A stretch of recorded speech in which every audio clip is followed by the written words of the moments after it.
అధ్యాయము 7వ వచనము 12వ వచనము 20వ వచనం నేను చదువుతాను చూడండి. ఇదిగో త్వరగా వచ్చుచున్నాను, ఈ గ్రంథములోని ప్రవచన వాక్యములను గాయకుని వాడు ధన్యుడు. 12వ వచనం, ఇదిగో త్వరగా వచ్చుచున్నాను, వాని వాని క్రియ చొప్పున ప్రతి వానికి ఇచ్చుటకు నేను సిద్ధపరచిన చేతము నా యొక్క ఉన్నాయి. ఆ తరువాత 20వ వచనం, ఈ సంగతులను గూర్చి సాక్ష్యమిచ్చువాడు అవును త్వరగా వచ్చుచున్నారని చెప్పుచున్నాడు. ఆమేన్. ప్రభువైన యేసు రమ్ము. ప్రకటనను మనం చదువుకున్నప్పుడు ఈ 3 వార్తలు మనకేం చూపిస్తాయంటే త్వరగా వస్తున్నా, త్వరగా వస్తున్నా, త్వరగా వస్తున్నా. ఈ 3 భాగాలు, ఇవి 3 భాగాలు. మొట్టమొదటి భాగంలో ఏం జరుగుతుందంటే ఈ గ్రంథమందు వ్రాయబడిన ఇదిగో ప్రవచన వాక్యములను గాయకుని వాడు ధన్యుడు. ఈ గ్రంథమందు రాయబడిన ప్రవచన వాక్యములను నమ్మి అంగీకరించి విశ్వాసం నుంచి బాప్తిస్మము పొంది ప్రభు బలలో చేయి వేసి ప్రభు రాకడ కొరకై ఎదురు చూస్తుంటాం. అది ధన్యత. సరే, రెండవది ఇప్పుడున్న ప్రపంచం, ఇప్పుడున్న లోకంలో ఒక విశ్వాసం ఎలా ఉండాలి, ఎందుకు ఉండాలి తెలియజేసే సంగతులు రెండవది. ఇవి 2 కూడా దేవుడు హెచ్చరించుతున్నటువంటి సంగతి, దేవుడు హెచ్చరిస్తా ఉన్నాడు. 3వ సంగతి, ప్రభువైన యేసుక్రీస్తు వారిని నమ్ముకునేటటువంటి సంఘములో చేర్చబడిన వ్యక్తిగతంగా ప్రతి విశ్వాసి చెప్పవలసిన మాట ఏంటంటే అవును త్వరగా వచ్చుతున్నానని చెప్తుంటే ఆమేన్, ప్రభువైన యేసు రమ్ము. నీ కోసం ఎదురు చూస్తున్నా, నీ దగ్గర ఉండాలని ఆశపడుతున్నా. నువ్వు ఎప్పుడు వస్తావు? ఒకసారి అమెరికాలో ఒక సహోదరి దాదాపు 72 సంవత్సరాలు ఉంటాయి, ప్రయాణం చేస్తా ఉన్నది. అమెరికా వెళ్లే మధ్యలో సంకేత లోపం వచ్చి ఆ విమానం ఆగిపోయింది. కింద దిగింది. విమానం ఎప్పుడు బాగుపడి ఎప్పుడు లేచి ఎప్పుడు వెళ్ళిపోయిద్దో అర్థం కావడం లేదు. ప్రొద్దుకూకుతా ఉన్నాక చీకటి పడతా ఉంది. ఈ దిగగానే ఆ పెద్దవిడ, ఆ ముసలామి మంచి విశ్వాసం, యేసయ్యా చూస్తున్నానయ్యా. అప్పుడు అక్కడ ఉన్న వాళ్ళందరూ కూడా సిగ్గుపడిపోయారు. వాళ్ళ క్రైస్తవులు ఉన్నారు, అరే మనకింత విశ్వాసం లేదు, ఇదిగో మనకింత విశ్వాసం లేదు, ఆమెను నిందించారు. అందుకని అని ఆమె ఎలా స్థుతిస్తుందో అప్పుడు వారికి గుర్తొచ్చి మేము కూడా ఇలా సిద్ధపడినట్టు సహాయం చేయటము అని ప్రార్థన చేసుకున్నాం. చూడండి, అలాగా ఈ యొక్క 3వసారి సంఘంలో ఉన్నటువంటి ప్రతి వ్యక్తి కూడా ఏం చేస్తున్నాడంటే ప్రభువైన యేసు రమ్ము, ప్రభువైన యేసు ప్రకటన గ్రంథం అంతా కూడా ప్రత్యక్షత గ్రంథం. ప్రత్యక్షత గ్రంథం అంటే పరలోకంలో పరిశుద్ధులు ఉంటారు కానీ పాపులు ఉంటారు. పరలోకము మహిమ గల లోకము, మహిమ శరీరమును ధరించుకున్న వారు మాత్రమే ఉంటారు. మట్టి శరీరముతో ఏ మనుషుడు కనబడటానికి వీలు లేదు. అందుకనే ప్రభు ఒకసారి అన్నాడు, వస్త్రం లేకుండా పెళ్లికి ఎలా వచ్చింది అన్నాడు. పెళ్లి వస్త్రము తెచ్చుకోకుండా ఎలా వచ్చారు అంటే వాడు ఏం చేశాడు? మౌనంగా ఉన్నాడు.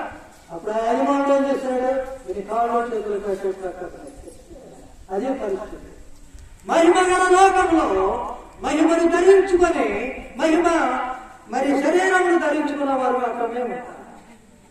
అందుకొరకై మనం సిద్ధపడాలి. చూడండి, ఎందుకని అలా చెప్తున్నారు చూడండి. ప్రకటన గ్రంథంలో మనం గబగబా చూద్దాం.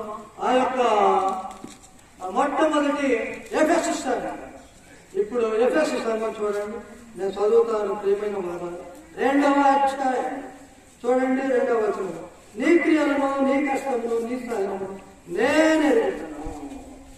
చూడండి, ఆ తర్వాత 3వ వచనంలో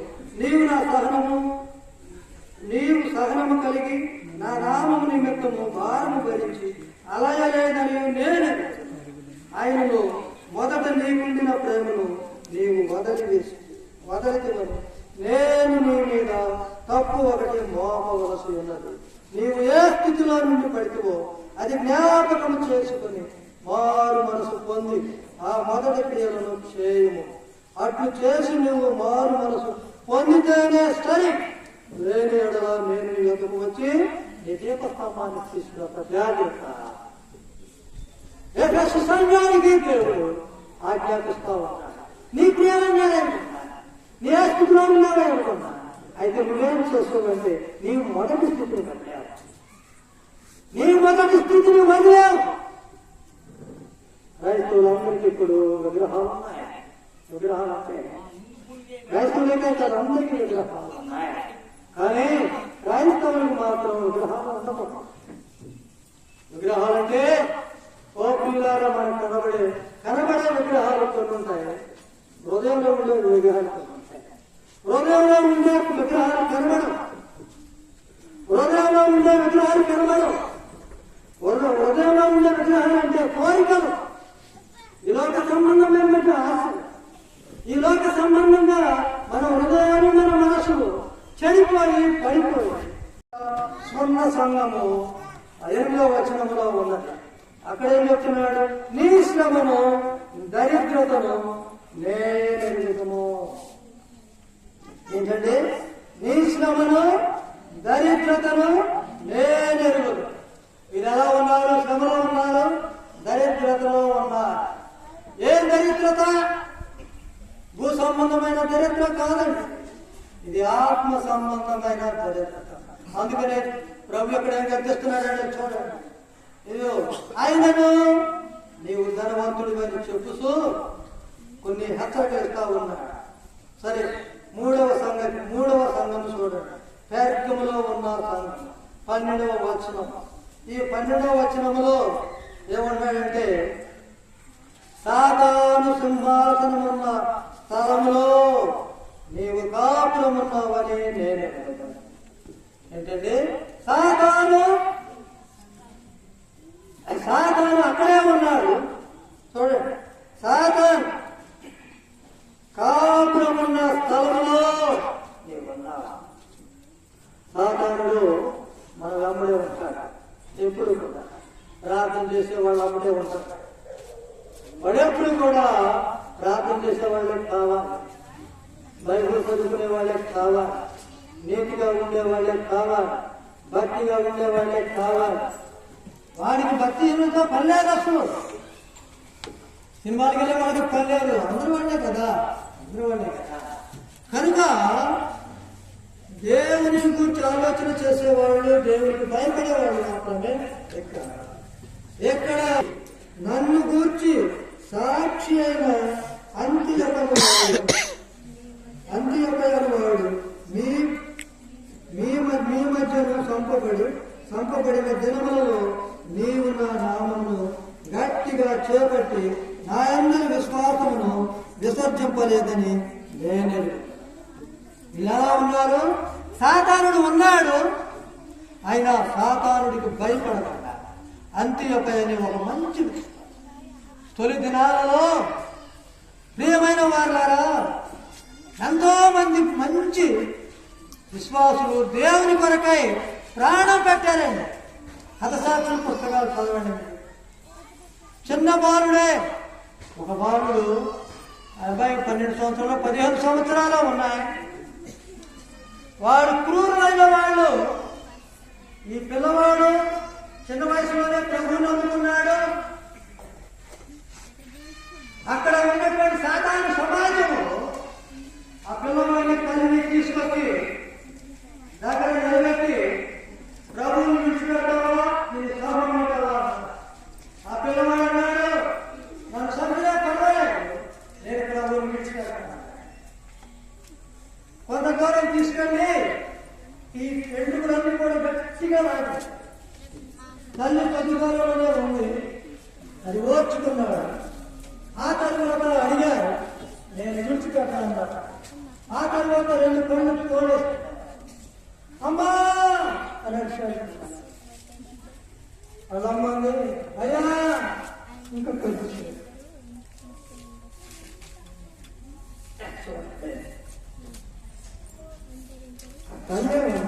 అయ్యా ఇంకా కొద్దిసేపు దేవుడు కొద్దిసేపు పడుతున్నావు తల్లి ఆ క్రూరులైన వాళ్ళు ఆ పిల్లవాడిని నానా విధాలుగా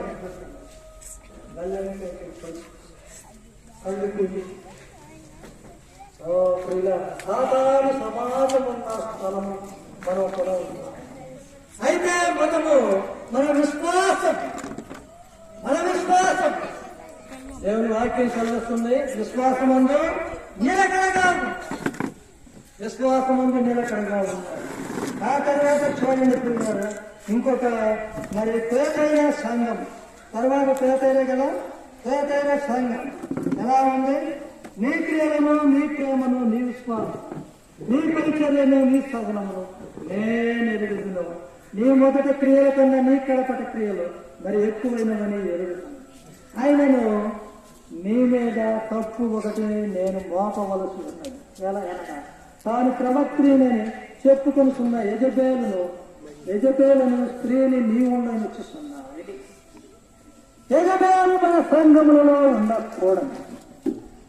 యజబేలు ఈనాడు చాలా మంది క్రైస్తవ కుటుంబాలలో, మన కుటుంబాలలో చాలా ఘోరముగా కొన్ని విషయాలలో యజబేలు వలె చీకటి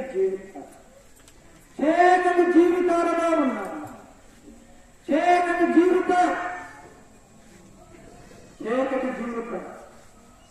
తల్లిదండ్రులు ఒక బాటలో పోతుంటే కుమారుడు ఒక బాట, కుమార్తె ఒక బాట, తల్లిదండ్రులు మాట గణని అనురాగ అంత్య దినములలో అపాయకరమైన కార్యములు వస్తున్నారు. మనుషులు స్వార్థ ప్రేమ. ఇప్పుడు లోకం ఎలా ఉందంటే మంచి స్పీడ్గా ఉంటుంది.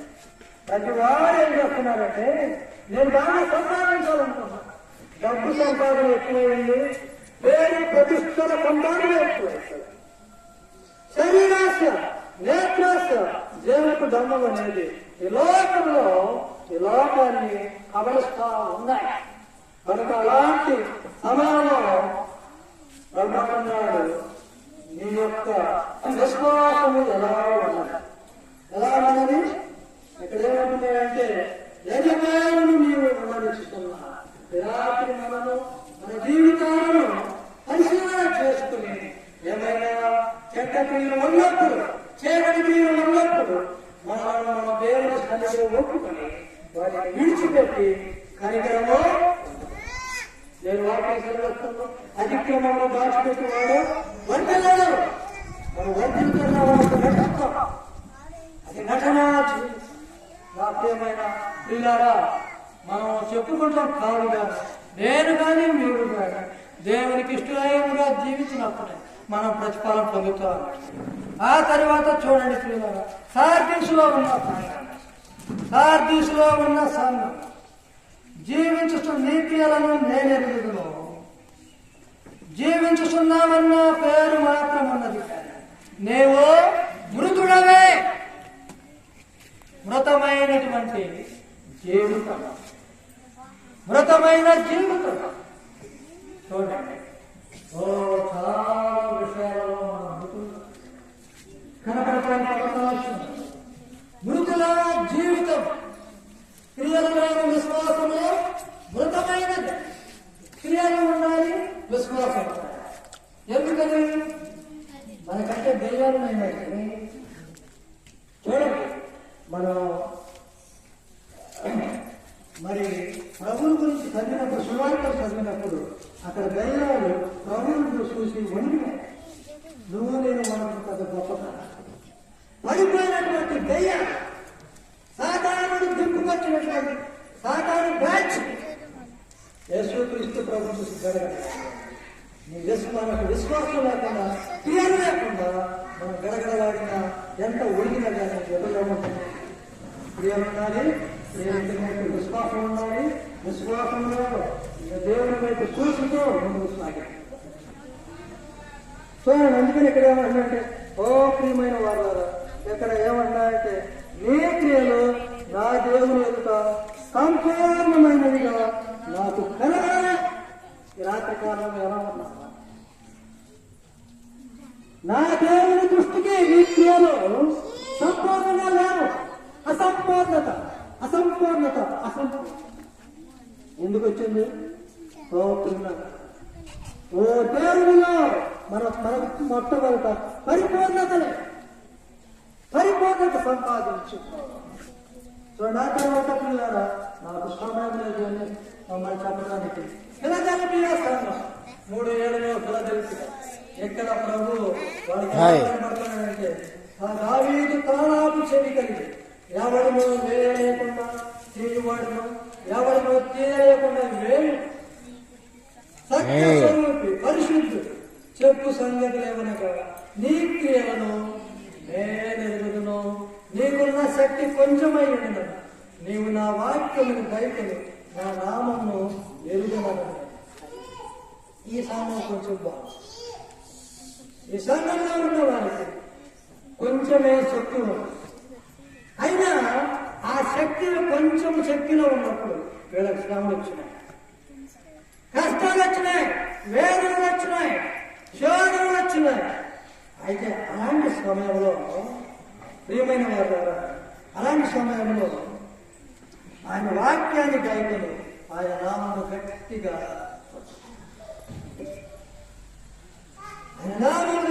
పట్టుకున్నారు. కొంతకాలం క్రితం ఓరిజన్ అనే ఒక భక్తుడు అనేక మందిని ప్రభు దగ్గర నడిపించాడు. అమెరికా అక్కడ ఉన్నటువంటి ఆ యొక్క మూర్ఖులు కొంతమంది ప్రభువును తెలుసుకునేది కాదు, వేరే వారు ఆయన ఏం చేశారంటే, నీవు గనక యేసు ప్రభుని విడిచిపెట్టకపోతే నీకు మరణము కంటే నిన్ను ఎక్కువగా హింసిస్తామని చెప్పి అన్నాడు. ఆ సహోదరుడు వారి మాటలకు భయపడి శోకం వేస్తుంది. ఒక సహోదరుడు ఆయన గురించి వ్రాస్తా ఏమన్నాడంటే, ఓ ప్రియమైన వాళ్ళారా, ఓ సహోదరుడా, నా మాటలు చదువుతున్న సహోదరుడా, ఏ దినమునైతే నీవు ప్రార్థన చేసుకోకుండా నీ జీవితము మొదలు పెడతావో సాతానుడు నీ చేత అనేక విధాలుగా అపవిత్రమైన కార్యాలు చేపిస్తా అని ఆ సహోదరుడు రాశాడు. కనుక నీవు ప్రార్థన లేకుండా నీ పిల్లలకు పెళ్లిలకు కూర్చోవా, ప్రార్థన లేకుండా ఏ పని కూడా చేయకు, ప్రార్థన లేకుండా ఆఖరికి మంచినీళ్ళు కూడా తాగు, ప్రార్థన లేకుండా ఆహారం తినక, ప్రతి విషయంలో నీ దేవుడు నీకేది ఇచ్చాడో దానికి కృతజ్ఞతాస్తుతులు చెల్లించు. ఆ రోజున ఆయన రాశాడంటే, ఆ రోజు ఉదయాన్నే ఆ ఒరిజన్ అనే సహోదరుడు ప్రార్థన లేకుండా తన జీవితాన్ని మొదలు పెట్టాడు. ఆ రీతిగా పడిపోయాడని రాశాడండి. ఆ విషయం నేను చదివేటప్పుడు చాలా ప్రభు నా దినాలు ఎలా ఉన్నాయి, నా బ్రతికి ఎలా ఉందని నన్ను నేను పరిశీలించుకున్నాను. ముందున్న దినాలు ఎలా ఉంటాయో మనకు తెలియదు. రానున్న దినాలలో మన విశ్వాసం కదలకుండా చదవకుండా ఉండాలి. ఒక మాట చూడండి ఎలా ఉందంటే, పేతురు పత్రిక చూడండి. పేతురు పత్రిక చూడండి ఎలా ఉందో. ఆ పేతురు పత్రికలో ఆ పేతురు గారు మంచి మాట ఒకటి రాశాడండి. ఏదంటే 2వ పేతురు పత్రిక 220వ పేజీలో ఉన్నది. 17వ వచనం. ప్రియులారా, 3వ అధ్యాయం 17వ వచనం. ప్రియులారా, మీరు ఈ సంగతులు ముందుగా తెలుసుకుని ఉన్నారు. మీరు నీతి విరోధుల తప్పు బోధల వలన తొలగింపబడి, చూసారా, నీతి విరోధుల తప్పు బోధ వలన తొలగింపబడి మీకు కలిగిన స్థిర మనసు విడిచి పడిపోకుండా కాచుకొని. స్థిర మనసు దేవుడు మనకేమిచ్చాడు? స్థిర మనసు. ఆఖరిగా చూడండి, ఈ ప్రకటన గ్రంథంలో ఇప్పుడు మనం లవోదికయ సంఘంలో ఉన్నాం. ఈ దినాలు లవోదికయ దినాలు. ఈ యొక్క సంఘం యొక్క పరిస్థితులు అయిపోగానే ప్రభు వస్తారు. ప్రభు రాకడలో 2 దశలు ఉంటాయి. అది మీ అందరూ తెలుసు. ఎన్నోసార్లు సహోదరులు చెప్పుకుంటారు. మన ప్రియులు మరి డేవిడ్ రాజు గారు అనేక మార్లు చెప్పుకుంటారు. ఆ సంగతుల కొరకై ఇప్పుడు నేను వెనకలేదు. లేదు 14వ వచనం ఏమనుందంటే, చూడండి, సత్య సాక్షి ఆమేన్ అనేవాడు ఏమంటున్నాడు? ఆమేన్. ఆమేన్ అన్న తర్వాత మనం ఇంకేమైనా చెప్తామా? ఆడదాడి ఏదైనా చేసినప్పుడు ఆమేన్ అంటే ప్రార్థన చేసిన తర్వాత ఆమేన్ అన్న తర్వాత ఇంకా చేయం. ఆమేన్ అంటే అంతా మర్చిపోయి ఇంకా ఏమీ లేదు, సమాప్తమై అనేటువంటి భావాలు వస్తాయి. కనుక ఇక్కడ లవోదిక సంఘానికి ఏం చెప్తున్నాడంటే, నేను చెప్పుతున్న సంగతులు ఏమనగా నీ క్రియలను నేను ఎరుగుతును, నీవు చల్లగానైనను రచ్చగానైనను లేక నిరుగచ్చగా ఉన్న సంఘము మీద దేవుడు ఏం చేస్తున్నాడు?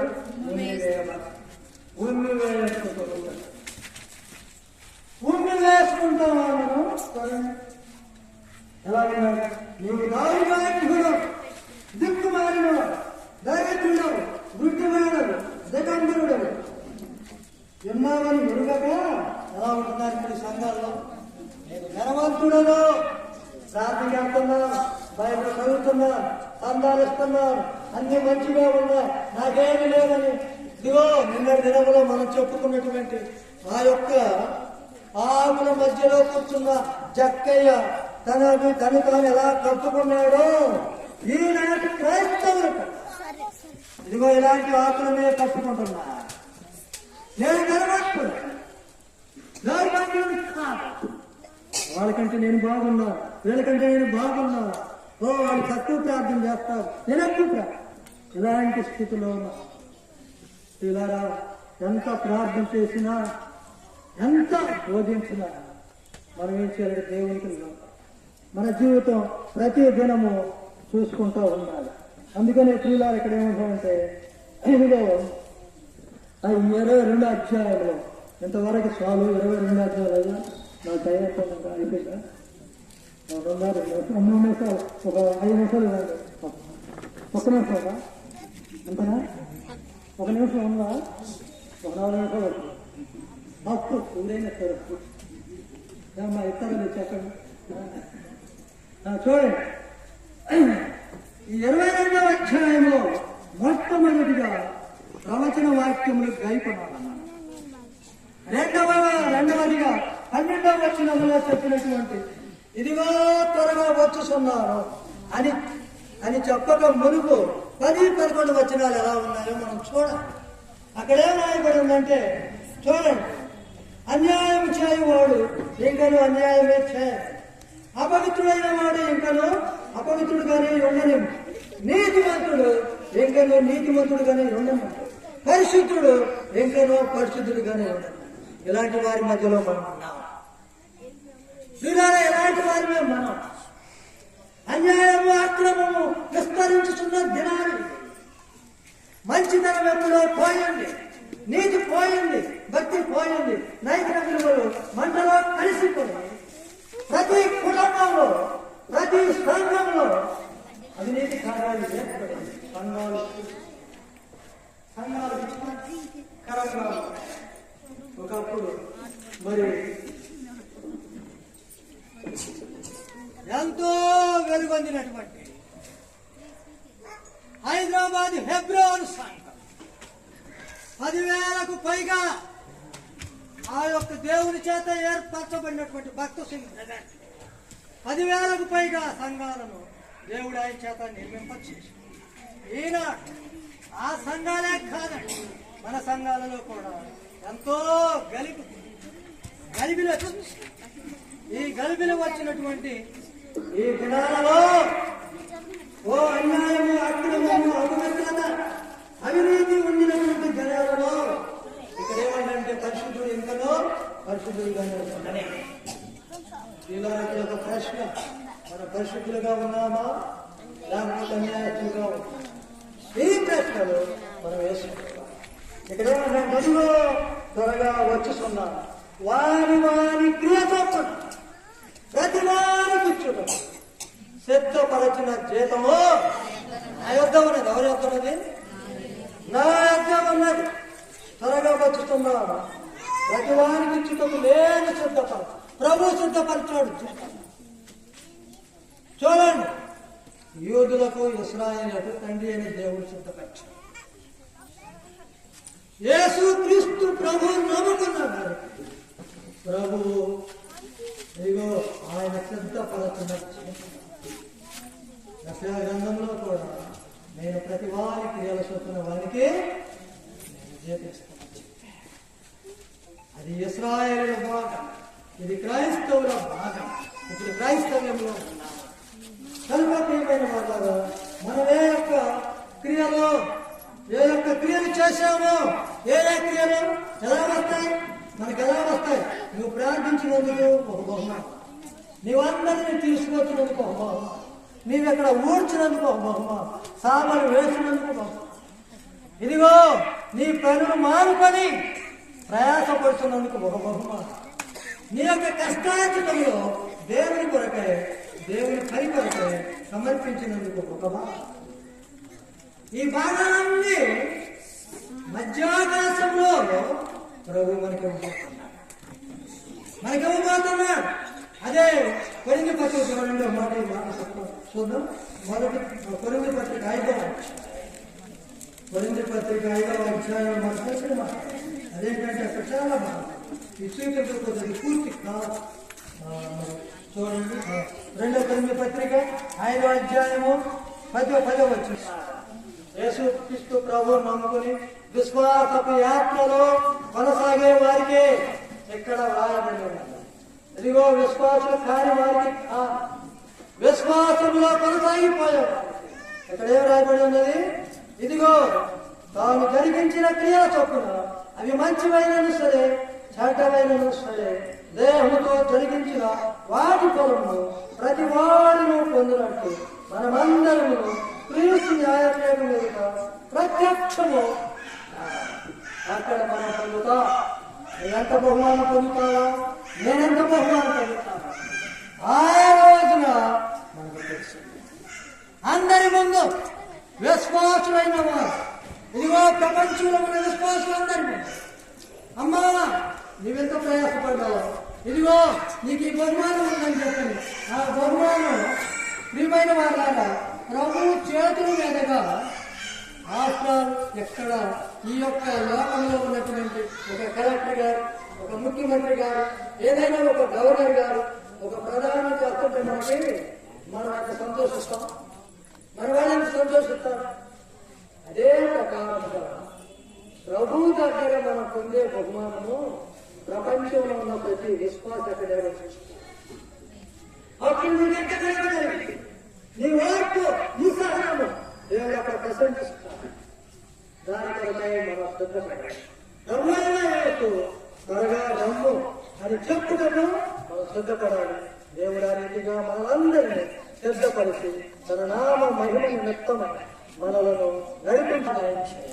మాలో ఉన్న నాయన గర్వము, అహంకారము, అహంభావము, మీకు వ్యతిరేకంగా ఆలోచనలు నాయన హృదయాలను తొలగించి మీరే మాకు మంచి మనసును దయచేసి మీ కొరకు ఎదురు చూసే బిడ్డలుగా సిద్ధపరచున్నాయి. ఆశీర్వాదించి దీవించమని కూడి వచ్చిన ప్రతి ఒక్కరిని మీరు కాపాడమని, వారి అవసరాలను తీర్చున్నాయి, ఆత్మీయ అవసరములను తీర్చి మీరే మహిమ పొందుమని యేసు క్రీస్తు ప్రభు నామాలో స్తుతించి ప్రార్థించి అడిగి వేడుకుంటున్నాను తండ్రి. ఆమేన్.